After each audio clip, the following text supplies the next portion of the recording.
আজকের রেসিপি জ্যান্ত মাছ দিয়ে পটল আলুর ঝোল।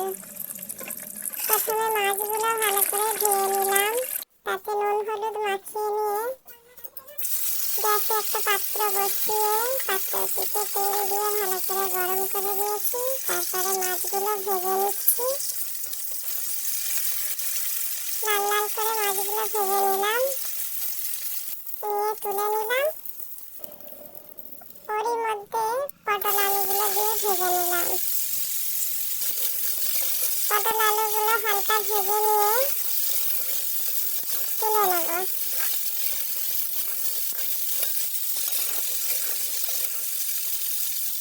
ভাজা হয়ে গেছে, এবার তুলে নিলাম। ওই পাত্রেই আরেকটু তেল দিয়ে কিছুটা জিরে ফোড়ন দিয়ে তেজপাতা দিয়ে পেঁয়াজ কুচি দিয়ে দেবো।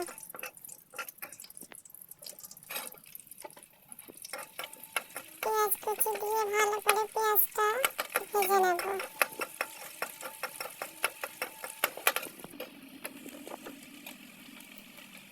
হালকা ভাজা হয়ে গেছে, ওতে 1 চামচ আদা রসুন বাটা দিয়ে দিলাম, দুটো টমেটো কুচি দিলাম,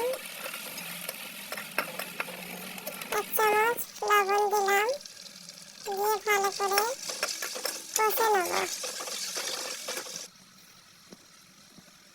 এইদিকে বাটির মধ্যে 1 চামচ হলুদ গুঁড়ো, 1 চামচ লঙ্কা গুঁড়ো, 1 চামচ জিরার গুঁড়ো, 1 চামচ ধনিয়া গুঁড়ো পানি দিয়ে গুলিয়ে নিয়ে দিয়ে দিলাম।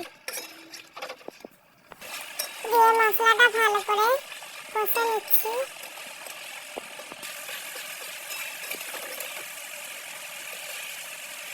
যেহেতু আলু পটল ভাজা আছে, তাই মশলাগুলো ভালো করে কষে নিয়ে এর মধ্যে পটল আলু ভাজা দিয়ে দিলাম,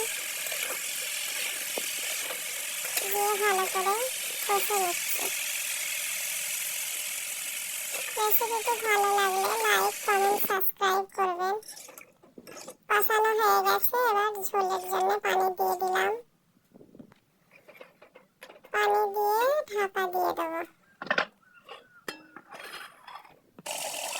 ঝোলটা ফুটে গেছে, এবার এর মধ্যে ভাজা মাছগুলো দিয়ে দিলাম, দিয়ে আবারও চাপা দিয়ে দেবো সিদ্ধ হওয়ার জন্য। সিদ্ধ হয়ে গেছে,